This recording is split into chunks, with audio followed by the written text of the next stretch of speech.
السلام علیکم ورحمۃ اللہ وبرکاتہ۔ الحمدللہ رب العالمین والصلاة والسلام علی سید الانبیاء والمرسلین نبینا محمد وعلی آلہ واصحابہ اجمعین، اما بعد۔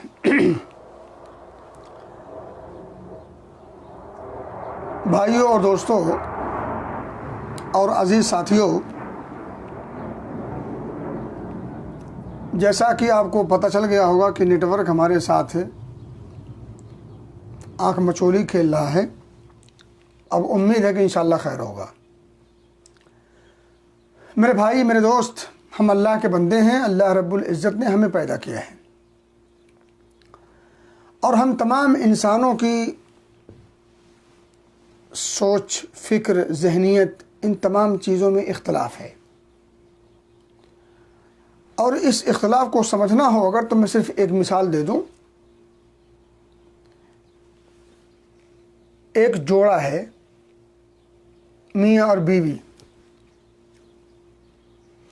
ان سے 5، 6، 8، 10 بچے پیدا ہوتے ہیں، بیٹا اور بیٹی کی شکل میں۔ دونوں میاں بیوی کے ملاپ سے 10 بچے، 8 بچے، 7 بچے جو پیدا ہوئے ہیں، ان 7، 8، 9، 10 بچوں کی سوچ، مزاج، پسند، سب کچھ الگ ہے۔ حتیٰ کہ جڑواں اگر بچے ہوں تو ان جڑواں بچوں کے بھی مزاج مختلف ہوتے ہیں۔ کسی کو آم پسند تو کسی کو املی، کسی کو چائے پسند تو کسی کو قہوہ، کسی کو لال پسند ہے تو کسی کو گلابی، کسی کو کچھ پسند تو کسی کو کچھ، یعنی تمام کے تمام لوگوں، ایک ماں باپ کے نطفے سے پیدا ہونے والی اولاد کے مزاج، کی ذہنیت، کی سوچ و فکر میں کافی حد تک مخالفت، کافی حد تک اختلاف پایا جاتا ہے۔ اب آپ سوچیں کہ جب ایک ماں باپ سے پیدا ہوئے لوگوں کی سوچ میں، ذہنیت میں فرق ہے اور زمین و آسمان کا فرق ہے، تو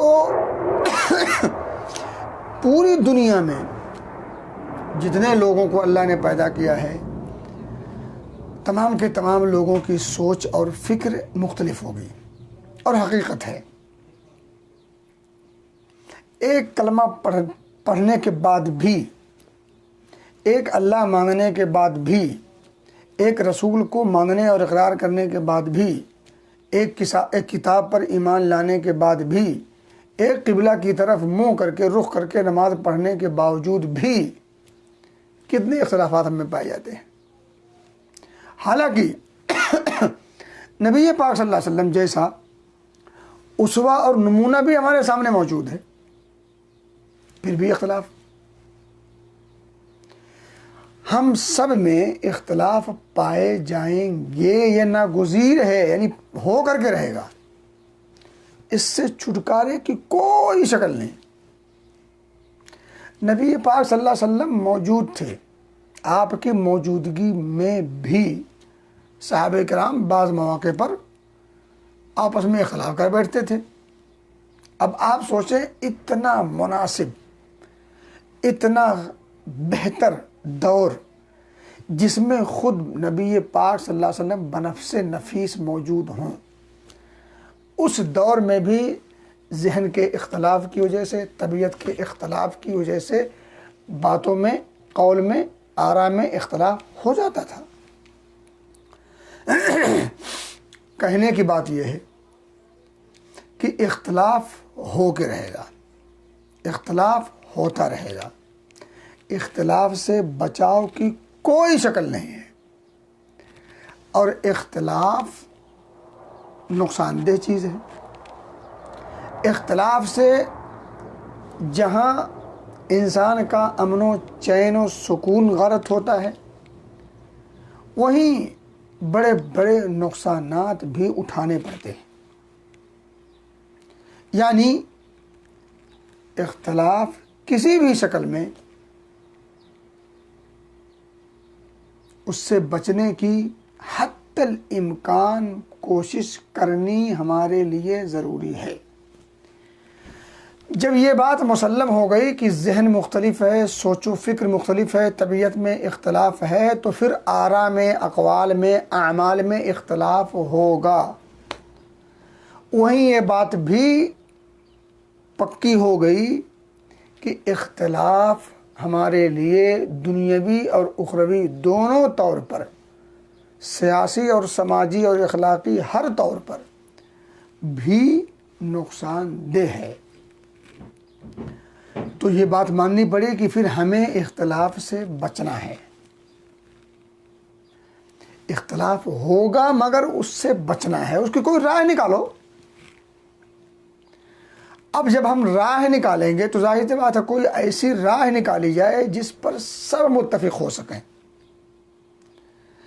اور اگر ایسا ہو جائے بڑی اچھی بات ہے، اللہ کرے ایسا ہو جائے۔ اور ایسا اس وقت ممکن ہے جب ہر شخص کا ایمان مستحضر ہو، یعنی آپ یوں کہہ لیں کہ وہ ایمان کی مکمل لاج رکھنے والا ہو، نفس کا غلام نہ ہو، انا پرست نہ ہو، ضد، ہر دھرمی، تعصب جیسی گندگی سے وہ لت پت نہ ہو۔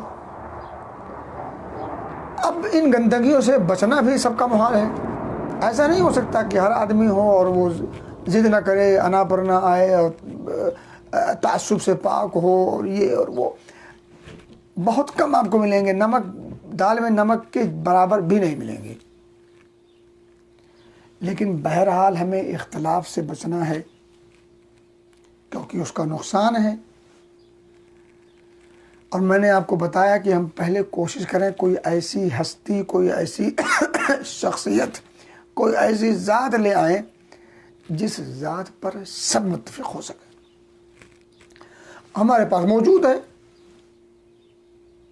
اللہ کی ذات، اس نے قرآن کی شکل میں بھیج دیا اپنے تمام پیغامات کو۔ نبی پاک صلی اللہ علیہ وسلم کی ذات یہاں 23 سال موجود تھی، اللہ کے حکم سے وقت پر موت آئی، پھر آپ اپنے قبر اطہر میں آرام فرما ہیں، برزخی زندگی میں سب سے اعلیٰ و ارفع اور احسن زندگی گزار رہے ہیں۔ بہرحال وہ زندگی اس زندگی جیسی نہیں ہے، یہ ایک مستقل زندگی ہے، وہ ایک مستقل زندگی ہے، اس کے بعد عالم آخرت ایک مستقل زندگی ہے، وہ ایک الگ مسئلہ ہے۔ بہرحال نبی اکرم صلی اللہ علیہ وسلم 23 سالہ دور نبوت صحابہ کرام کے دوران گزار کر کے، موت جو برحق ہے اس سے دو چار ہو کر کے، قبر اطہر میں عالمی برزخی زندگی کی سب سے اچھی شکل میں وہاں گزار رہے ہیں۔ اس کے بعد آپ صلی اللہ علیہ وسلم نے اپنی سنتیں، اپنی تعلیمات حدیث کی شکلوں میں دے دی جو اب ہم میں موجود ہیں۔ یعنی یہ دو چیزیں، قرآن و حدیث، یہ ایک ایسی چیز ہے جس پر سب کا اتفاق ہو سکتا ہے۔ یہ میں نے ہو سکتا کیوں کہا؟ کیونکہ مانتے تو سب ہیں، لیکن جب بات آتی ہے اپنے نفس کے خلاف، اپنے سوچ و فکر کے خلاف، اپنے مسلک و مذہب اور مشرب کے خلاف، یا اپنے کسی بھی چیز کے خلاف، تو پھر آدمی ماننے کے باوجود کچھ تو اتنے جری اور دلیر اور بہادر ہوتے ہیں برملا انکار کر دیتے ہیں، کچھ تعویل کرتے ہیں، تحریف کرتے ہیں، ہیلا بہانہ کرتے ہیں، کچھ ایسا ویسا کر کے راستہ نکالتے ہیں۔ دوسری شکل ہے کہ آپ اگر اس راستے کو اپنا کر اتحاد و اتفاق قائم نہیں کر سکتے، لوگوں کو جوڑ کے نہیں رکھ سکتے، لوگ جڑ نہیں پاتے، تو پھر ایک شکل اور نکالی جا سکتی ہے۔ حقائق جو کچھ ہے سامنے ہے، کوئی آدمی مانتا ہے تب بھی ٹھیک، نہیں مانتا ہے تو اس کو اس کے راستے پر چھوڑ دو، اپنی حجت قائم کر دو۔ دلائل برہان کی شکل میں سب کچھ حقائق اس کے سامنے رکھ دیا جائے۔ یہ میں نے جو چھوڑ دو کہا ہے، چھوڑ دو کا مطلب یہ نہیں کہ اس سے کنارہ کش ہو جائیں، اپنی بات گاہے بگاہے حسن اخلاق کے ساتھ، پیار بھرے انداز میں، حسن نیت کے ساتھ، اخلاق اور اخلاص کی خوبی کے ساتھ بات اپنی رکھا کریں۔ اب ایسی شکل میں جب اختلاف ہوا تو اس اختلاف کو نفرت کا سبب نہ بنائیں، اس اختلاف کو اختلاف رکھیں، ان کی سوچ دلائل کی روشنی میں کچھ اور ہے، آپ کی سوچ دلائل کی روشنی میں کچھ اور ہے۔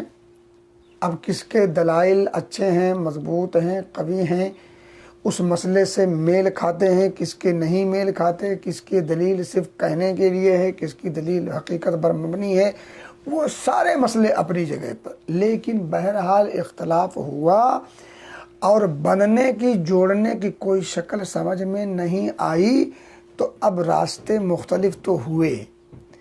اب یہی مجھے سمجھانا ہے کہ راستے مختلف تو کر لیں لیکن نفرت کی دیوار کھڑی نہ ہونے پائے، نفرت کی دیوار کھڑی نہ ہونے پائے، یعنی اختلاف کیجئے مگر نفرت نہیں ہونی چاہیے۔ تنقید کریں، ایک آدمی کوئی برا عمل کرے یا ایک آدمی کوئی بری سوچ رکھتا ہے، اس پر نقد ہونا چاہیے، اس کی وضاحت ہونی چاہیے، نقد کریں، بالکل کریں، کھلے لفظوں میں کریں، کوئی لاگ لپیٹ نہیں، کوئی مصلحت نہیں۔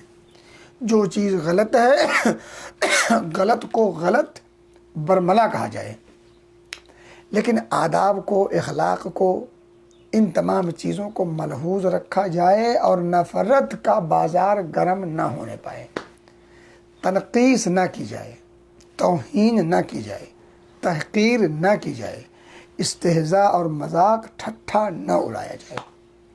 یہ تمہید ہے۔ اب آئیے میں آپ کو ایک آرٹیکل پڑھ کے سناتا ہوں۔ اب میں سرسری طور پر پڑھ کے سناؤں گا۔ اب تک تو میں نے تمہید پیش کی تھی ٹوٹے پھوٹے انداز میں اپنے طرف سے۔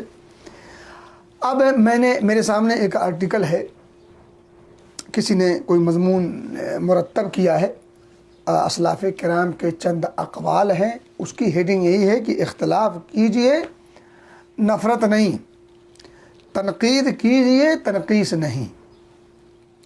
انہوں نے واقعہ لکھا کہ امام شافعی رحمۃ اللہ علیہ کے بارے میں یہ واقعہ بہت مشہور ہے۔ امام شافعی رحمۃ اللہ علیہ کہتے ہیں، یونس الصدفی اس واقعے کو بیان کرتے ہوئے کہتے ہیں کہ میں نے امام شافعی رحمۃ اللہ علیہ سے زیادہ عقل مند کسی کو نہیں پایا۔ یونس الصدفی کہتے ہیں کہ امام شافعی رحمۃ اللہ علیہ سے زیادہ عقل مند میں نے کسی کو نہیں پایا۔ ظاہر بات ہے وہ اپنے دور کی بات کر رہے ہیں۔ کریں ایک مرتبہ، اب وہ ایک قصہ سنا رہے ہیں، کریں ایک مرتبہ کسی مسئلے میں میری ان سے بحث ہو گئی۔ یونس الصدفی ایک طرف عقل مند بھی کہہ رہے ہیں، دوسری طرف آگے وہ قصہ بیان کر رہے ہیں، ایک اپنا واقعہ کہ میری ان سے کسی مسئلے میں کسی موقع پر بحث ہو گئی۔ بحث ختم ہونے کے بعد امام شافعی رحمۃ اللہ علیہ میرا ہاتھ پکڑ کر کہنے لگے، اے ابو موسیٰ، یونس الصدفی کی یہ کنیت رہی ہوگی، اگرچہ ہمارے اور تمہارے درمیان کسی مسئلے میں اختلاف ہے، اگرچہ اختلاف ہے، آپ کی کوئی اور رائے ہے، میری کوئی اور رائے ہے، لیکن کیا یہ بہتر نہیں ہوگا کہ ہم آپس میں بھائی بن کر رہیں؟ یعنی اگرچہ آپ کی رائے الگ ہے میری رائے سے، میری رائے الگ ہے آپ کی رائے سے، کوئی بات نہیں، آپ اپنا ایک اندیا رکھتے ہیں، آپ اپنی ایک سوچ رکھتے ہیں، میرا اپنا ایک اندیا ہے، سوچ ہے، فکر ہے، ٹھیک ہے، اس مسئلے میں ہم مختلف ہیں، لیکن بھائی بھائی بن کر رہنے میں کیا برائی ہے؟ کیوں نہ ہم بھائی بھائی بن کر کے رہیں؟ امام ذہبی رحمۃ اللہ علیہ نے اس واقعے پر تبصرہ کیا ہے۔ امام ذہبی رحمۃ اللہ علیہ اپنی کتاب سیر اعلام النبلاء میں للذهبی، یہ امام ذہبی کی ہے، اور یہ انہوں نے وہاں تبصرہ کیا ہے، کمنٹ لکھتے ہیں کہ اس واقعے سے اندازہ ہوتا ہے، یہ کسی کا آرٹیکل ہے، میں پڑھ رہا ہوں خالی، کسی نے مرتب کیا ہے، اور میرا خیال یہ ہے کہ شاہد سنابلی، جی شاہد سنابلی نے ان کو مرتب کیا ٹھیک ہے۔ کہتے ہیں کہ اس واقعے سے امام ذہبی فرماتے ہیں رحمۃ اللہ علیہ، اچھا ایک بات یاد رکھیں، جب بھی اسلاف کرام کا نام آئے تو رحمۃ اللہ علیہ ہمیں کہنا چاہیے، ادب کا بھی تقاضا ہے۔ ہم لوگ اس معاملے میں بھی بڑے کوتاہ ثابت ہوئے ہیں۔ اسی طرح جب صحابی کا نام آئے، صحابیات کا رضی اللہ تعالی عنہ رضی اللہ تعالی عنہ، کئی صحابی تذکرہ رضی اللہ عنہم، بالخصوص نبی پاک صلی اللہ علیہ وسلم یا دیگر انبیاء کا نام آئے تو صلاۃ والسلام ضرور پڑھنا چاہیے، ضرور اس کا اہتمام کرنا چاہیے۔ یہ با ادب ہونے کی بڑی علامت ہے، حق بھی ہے، اور اخلاقی پہلو تو ہے ہی ہے۔ خیر، کہتے ہیں کہ امام ذہبی رحمۃ اللہ علیہ فرماتے ہیں کہ اس واقعے سے اندازہ ہوتا ہے کہ امام شافعی رحمۃ اللہ علیہ کمال درجہ کے عقل مند، کمال درجہ کے عقل مند، یعنی انتہائی زیرک اور دانا اور عقل مند تھے، اور اپنے نفس کی خوب معرفت رکھنے والے تھے، یعنی اپنے نفس کے بارے میں اچھی طرح سے جانتے تھے، اور اختلاف تو ہمیشہ ہم عصروں کے درمیان باقی رہا ہے۔ ہم عصر مانی یعنی سیم ٹائم، جیسے ہم اور آپ ہم عصر ہیں، یعنی وہی زمانہ جو زمانہ آپ کا وہی زمانہ میرا ہے، تو ہم لوگ ہم عصر ہیں۔ امام شافعی رحمۃ اللہ علیہ، امام ذہبی رحمۃ اللہ علیہ کے زمانے میں جو لوگ تھے وہ ان کے ہم عصر تھے۔ تو فرماتے ہیں کہ اور اختلاف تو ہمیشہ ہم عصروں کے درمیان باقی رہا ہے، یعنی اختلاف سے یہ دنیا پاک نہیں ہو سکتی، لوگ کتنے پاک اور پاکیزہ کیوں نہ ہوں، کتنی مقدس ہستیاں اور شخصیتیں کیوں نہ ہوں، لیکن اختلاف سے پاک یہ دھرتی نہیں ہو سکتی۔ دوسرا، کہتے ہیں امام شافعی رحمۃ اللہ علیہ فرماتے ہیں کہ میں نے جب بھی کسی سے بحث و مباحثہ کیا، جب بھی کسی سے تکرار یعنی لفظی اس طرح کی یا کوئی بحث، ظاہر سی بات ہے ان کی بحث کس چیز کی ہوگی، دنیا تو نہیں ہوگی، ایسے ہی علمی ہوگی، مذاکرہ ہوگا یا کوئی اختلاف ہو جائے گا علمی، تو ظاہر سی بات اور کیا ہو سکتا ہے۔ یہاں امام شافعی رحمۃ اللہ علیہ فرماتے ہیں کہ میں نے جب بھی کسی سے بحث و مباحثہ کیا تو میری یہ خواہش رہی کہ میرا مخالف غلطی نہ کرے، میرا مخالف غلطی نہ کرے، اور ہم لوگ طاق میں رہتے ہیں کہ کوئی غلطی کرے اور ہم پکڑ کر چڑھ جائیں، ہمیں موقع مل جائے اس کو روندنے کا۔ امام شافعی رحمۃ اللہ علیہ کیا فرماتے ہیں، جب بھی میرا کسی سے بحث و مباحثہ ہوا، میری یہ کوشش رہی، خواہش رہی کہ میرا سامنے والا، میرا مخالف کوئی غلطی نہ کرے، اور اسی طرح میں چاہتا ہوں کہ جو علم میرے پاس ہے وہ ہر کسی کے پاس ہو۔ ہم لوگ چھپاتے ہیں نا کہ میں کوئی نئی چیز پیش کر دوں، تو کوئی چیز ملی تو اس کو چھپا کے رکھتے ہیں تاکہ بعد میں کسی مناسب موقع پر پیش کرے، تاکہ ہاں کوئی نئی ہے نہیں۔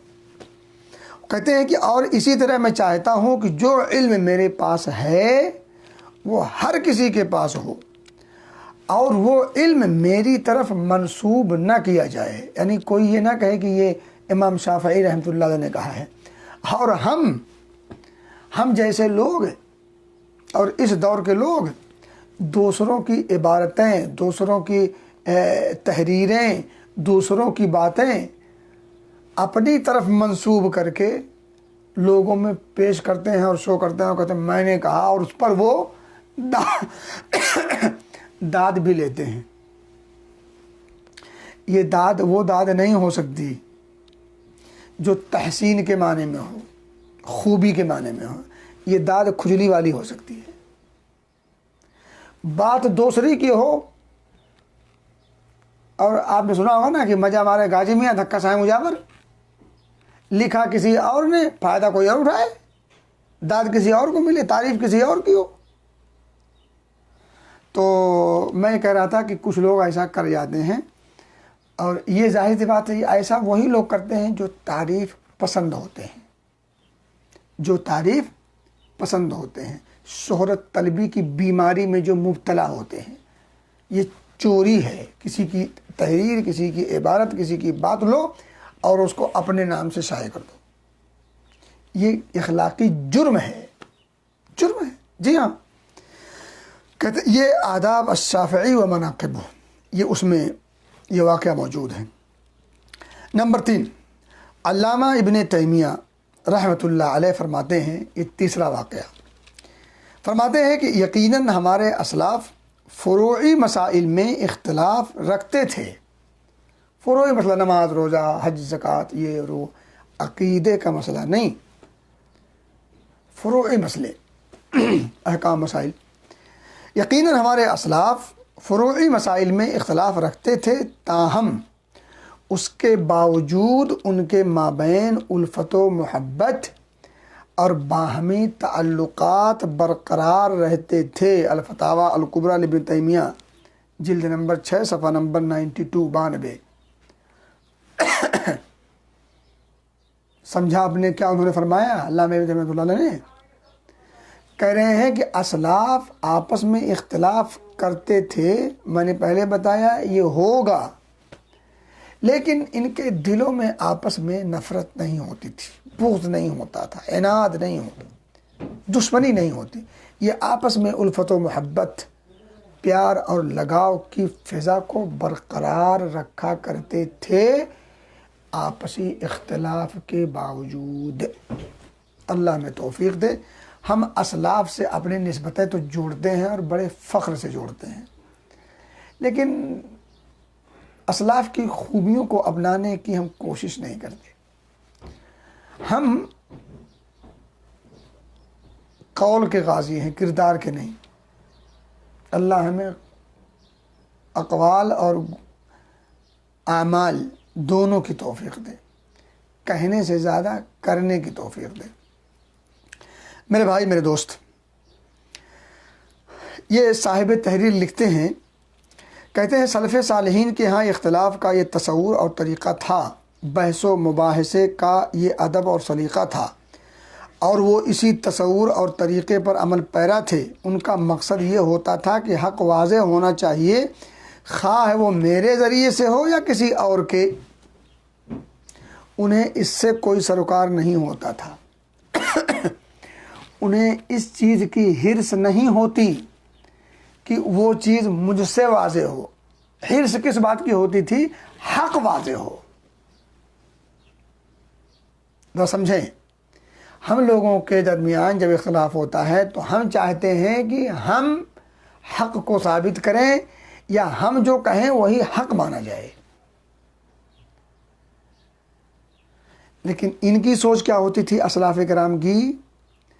وہ کہتے ہیں کہ حق واضح ہونا چاہیے، وہ میرے ذریعے سے ہو، آپ کے ذریعے سے ہو، اینی ون ہو، اس سے کوئی مطلب نہیں ہو کس کے ذریعے سے واضح ہو، لیکن حق واضح ہو۔ کہتے ہیں خود علم و عمل کا سمندر ہوتے، یعنی علم بھی ہوتا اور علم کے مطابق عمل ہوتا، مگر ایک دوسرے کے علم سے استفادے کے حریص ہوتے۔ بھلے بہت بڑے بڑے عالم ہوتے، بہت بڑی بڑے معلومات کا ذخیرہ ان کے پاس ہوتا، پھر بھی دوسرے عالموں سے علم حاصل کرنے کی انہیں حرص ہوتی تھی۔ اور ہم تو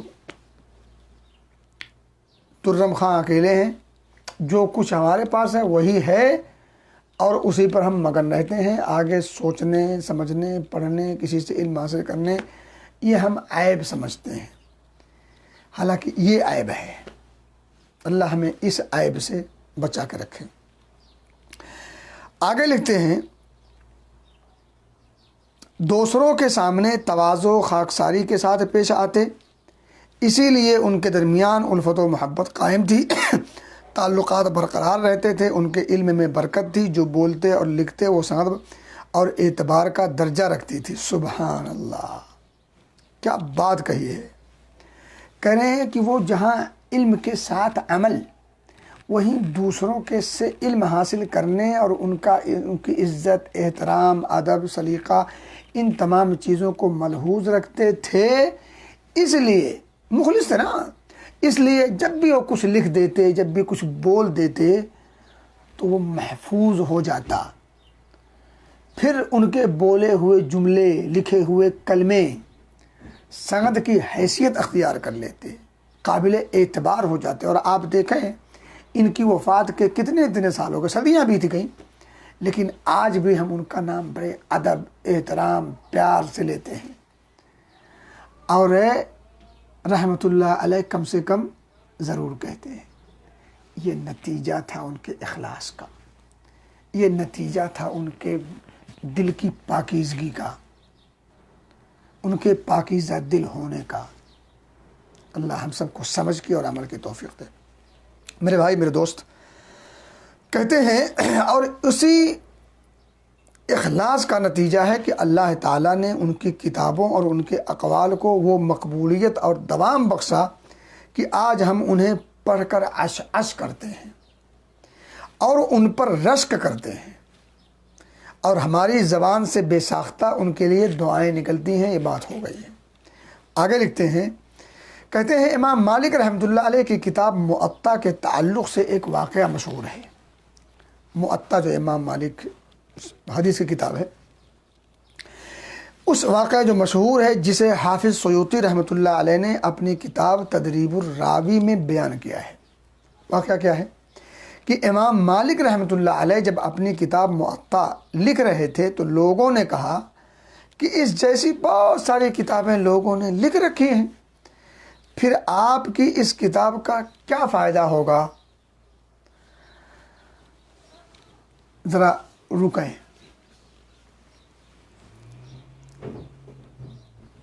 کیا اعتراض تھا کہ اس جیسی کتابیں بہت ساری لکھی جا چکی ہیں، ایک کتاب اور لکھ دیں گے، اس کا کیا فائدہ ہوگا؟ 10 کتابیں مان لیجئے پہلے سے ہیں، ایک اور آ جائے گی، 11 ہو جائے گی۔ جیسے وہ 10 لوگوں کے ہاتھوں میں نہیں ہے، یہ 11 میں بھی ایسے رہے گی۔ یہی ایک چیز میں بتاتا ہوں، مجھے ایک بات یاد آئی۔ ہم لوگ کہتے ہیں کہ چلو فلاں لوگ تو کہہ رہے ہیں، فلاں نے کہہ دیا، ڈھکا نے کہہ دیا، اس نے لکھ دیا، اس نے لکھ دیا، اس نے کہہ دیا، اس نے بنا دیا، تو ہمیں کیا ضرورت ہے؟ نہیں، جس کو جب جہاں جو خدمت کا، خصوصاً دین کی خدمت کا موقع مل جائے، فوراً اسے کر دینا چاہیے۔ پتہ نہیں کب کس کی زبان میں، کس کے قلم میں، کس کے ہاتھ میں اللہ نے کب کیا برکت ڈال دے اور اس سے کسی کا بھلا ہو جائے اور کوئی سمجھ سکے۔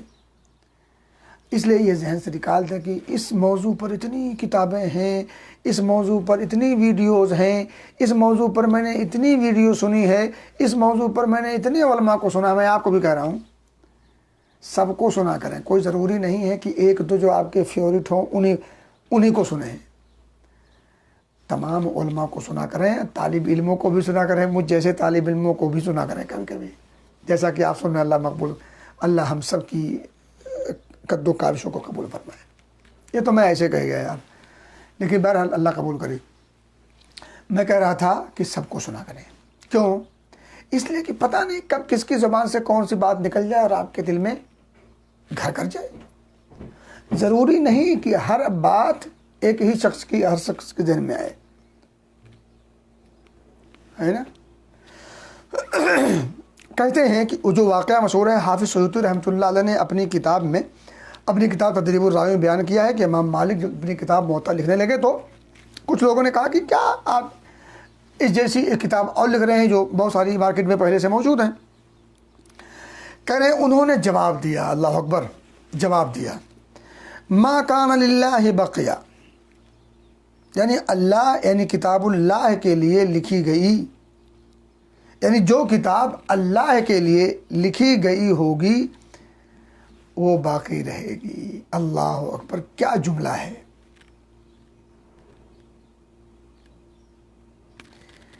کیا کہا جانتے؟ انہوں نے جواب میں فرمایا، جو چیز اللہ کے لیے لکھی جائے گی، کی جائے گی، عمل کی جائے گی، انجام دی جائے گی، جو چیز ماں بقیہ باقی رہے گی، اسے دوام حاصل ہوگا، اسے اعتبار حاصل ہوگا، ان لوگوں کے ہاتھوں میں مقبولیت پائے گی۔ اشارہ اخلاص کے ساتھ، حسن نیت کے ساتھ، یعنی اللہ کی رضا، اللہ کے دین کو پہنچانا، تاکہ اللہ کے بندے اللہ کے پیغام اور اس کے میسج کو پڑھ سکیں، سن سکیں، سمجھ سکیں، تاکہ اللہ رب العزت کا جو مطالبہ ہے اس مطالبے کو اللہ کے بندے علم کی روشنی میں بصیرت کے ساتھ ادا کر سکیں۔ اب ان نیکیوں اور ان سوچ فکر اور اخلاص اور ایمان اور احسان کے ساتھ اگر کوئی کام ہو تو یقیناً اس کا اثر ہوتا ہے، ہوگا، ہوا، ہوتا رہے گا۔ میرے بھائی، میرے دوست، آگے یہ لکھتے ہیں صاحب جنہوں کو آرٹیکل لکھا ہے، چنانچہ امر واقعہ یہی ہوا کہ اخلاص کی بدولت اللہ تعالیٰ نے اس کتاب کو بقا اور دوام بخشا، اور اس نام کی دوسری کتابیں گمنامی کی نظر ہو گئیں۔ اس جیسی جتنی کتابیں تھیں سب کا نام لینے والا شاید باید، لیکن یہ کتاب مقبول ہو گئی، عام ہو گئی، اللہ نے قبولیت بخشی۔ انہوں نے ایک شعر لکھا ہے کہ یہ رتبہ بلند ملا جس کو مل گیا، ہر مدعی کے واسطے دار و رسن کہاں۔ میرے بھائی، میرے دوست، آگے لکھتے ہیں کہ جب نیتوں میں اخلاص ہوتا ہے اور انسان حظوظ نفس کی آلائشوں سے پاک و صاف ہوتا ہے تو زبان و بیان اور تقریر و تحریر میں وہ تاثیر پیدا ہوتی ہے کہ خواہ اسلوب و انداز کیسا بھی ہو، وہ باتیں جا کر دل و دماغ کے نہا خانوں میں بیٹھ جاتی ہیں، اور ایسی باتوں کی تاثیر و افادیت وقتی نہیں بلکہ دیر پا ثابت ہوتی ہے۔ اسی لیے کہا جاتا ہے کہ جو بات دل سے نکلتی ہے وہ دل کی گہرائی میں اتر جاتی ہے، اور جو بات صرف زبان سے نکلتی ہے وہ ایک کان سے داخل ہو کر دوسرے کان سے نکل جاتی ہے۔ شعر ہے، دل سے جو بات نکلتی ہے اثر رکھتی ہے، پر نہیں طاقت پرواز مگر رکھتی ہے، پر نہیں طاقت پرواز مگر رکھتی ہے۔ میرے بھائی، میرے دوست، میں ذرا ایک جگہ شیئر کر دوں۔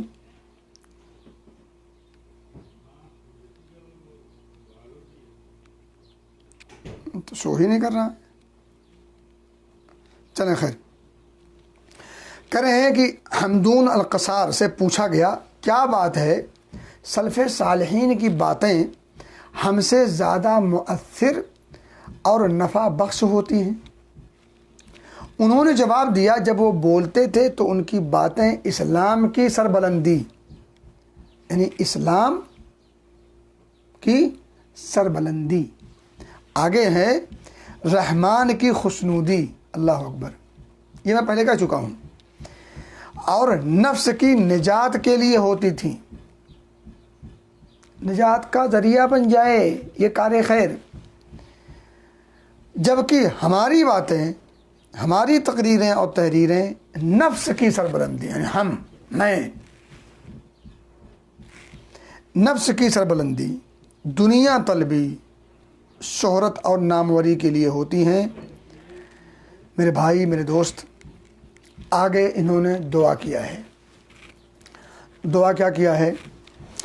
اللہ تعالی ہم سب کو اپنا محاسبہ اور تزکیہ کرنے کی توفیق بخشے، اور قول و عمل میں اخلاص کی دولت سے مالا مال فرمائے۔ راقم السطور، محمد شاہد یار محمد سنابلی۔ یہ ہمارے علاقے کے ہیں ماشاءاللہ تبارک اللہ، اور بہت ساری نسبتیں ہم سے جڑی ہیں، اور جس مدرسے سے یہ فارغ ہے ماشاءاللہ انڈیا میں، جامعہ اسلامیہ سنابل، جماعت اہل حدیث کا بہت ہی معروف اور مشہور مقبول ادارہ. یہ جونیئر تھے ماشاء اللہ تبارک اللہ، لیکن مراسم بڑے اچھے ہیں. اللہ ہم سب کو آپس میں اسی طرح سے پیار محبت کی فضا کو قائم رکھتے ہوئے آپس میں پیار و محبت بنا کے رکھنے کی توفیق دے. میرے بھائی، میرے دوست، آج کے اس تقریر کا، اس اسپیچ کا جو کچھ خلاصہ ہے وہ آپ پھر سے جانتے چلیں. نمبر 1، اختلاف ہوگا. اتحاد کی شکل پیدا کرنے کی حتی الامکان کوشش کی جائے اخلاص کے ساتھ. نہ بنے کوئی بات نہیں، لیکن اس بنیاد پر نفرت کی دیوار کھڑی نہیں ہونی چاہیے. نفرت کی دیوار کھڑی نہیں ہونی چاہیے. کسی کے یہاں کوئی غلط کام آپ دیکھیں، کسی رائے سے، کسی کی رائے سے، کسی کی سوچ سے، کسی کے عمل سے آپ متفق نہ ہو تو دلائل کی روشنی میں اس پر تنقید ضرور کریں، لیکن تنقید کرتے وقت کوئی ایسا پہلو غالب نہ ہو جس سے اس کی توہین، تنقیص اور تحقیر لازم آتی ہو. یہ تھا اس پوری بات کا اصل لب لباب اور نچوڑ. لیکن بات میں ایک بات اور آ گئی. وہ کیا؟ کہ اللہ رب العزت کے دین کی خدمت کی جس کو جب جہاں موقع مل جائے، دین کی خدمت اللہ کی خوشنودی کے لیے اپنی نجات کا ذریعہ اور سبب بناتے ہوئے کر گزرے. دکھاوا، شہرت طلبی، ناموری، یہ اور وہ، ان تمام چیزوں سے بچ کر خلوص و للہیت کے ساتھ کام کریں. اللہ رب العزت اس میں مقبولیت کا رنگ ڈال دے گا، اور اس میں فیوز و برکات اللہ کی طرف سے خصوصی پیدا ہو جائیں گی، جو آپ کے لیے ذخیرہ آخرت، ذریعہ نجات، رضائے الہی کا باعث اور سبب ہوگا. اللہ سے دعا ہے کہ اللہ ہمیں سمجھ کی توفیق دے. ان کہی گئی باتوں کو مجھے، آپ سب کو، تمام لوگوں کو جن جن تک یہ بات پہنچے، اللہ کہنے سے زیادہ کرنے کی اور اللہ رب العزت کے منشا کے مطابق زندگی گزارنے کی، اور اللہ رب العزت کی توحید پر ڈٹنے کی اللہ ہمیں توفیق دے. اللہ ہمیں جب تک رکھے اپنی رضا کے کاموں کے کرنے کی توفیق دیتا رہے. جب اٹھائے تو اپنے فضل و کرم سے ہمیں اپنے رضا پر اٹھائے، توحید پر اٹھائے، دین و ایمان پر اٹھائے. اللہ ہمیں سمجھ کی توفیق دے، عمل کی توفیق دے. اللہ ہمیں سے جو بیمار ہیں، مریض ہیں، انہیں شفائے کاملہ عاجلہ عطا فرما. جو اس دنیا سے جا چکے ہیں مولا تو ان کی بخشش و مغفرت فرما، ان کی بشری لغزشوں کوتاہیوں کو معاف فرما. اور اللہ تو ہمارے حال سے بالکل باخبر ہے، ہم کس بدحالی کے شکار ہیں تجھ سے مخفی نہیں ہے. مولا ہمارے حال پر بھی رحم فرما. اور ہم بالکل سبب ہم ہی ہیں، ہماری بدعملی ہے، بدخلقی ہے، بدکرداری ہے. اللہ ہمیں اپنے اعمال کی اصلاح کی، اپنے اخلاق کی اصلاح کی، اور ان تمام برائیوں سے بچنے کی توفیق عطا فرما، تاکہ ہم تیرے رضا کے، تیری خوشنودی کو ہم پا سکیں. آمین. وآخر دعوانا الحمدللہ رب العالمین. والسلام علیکم ورحمۃ اللہ وبرکاتہ.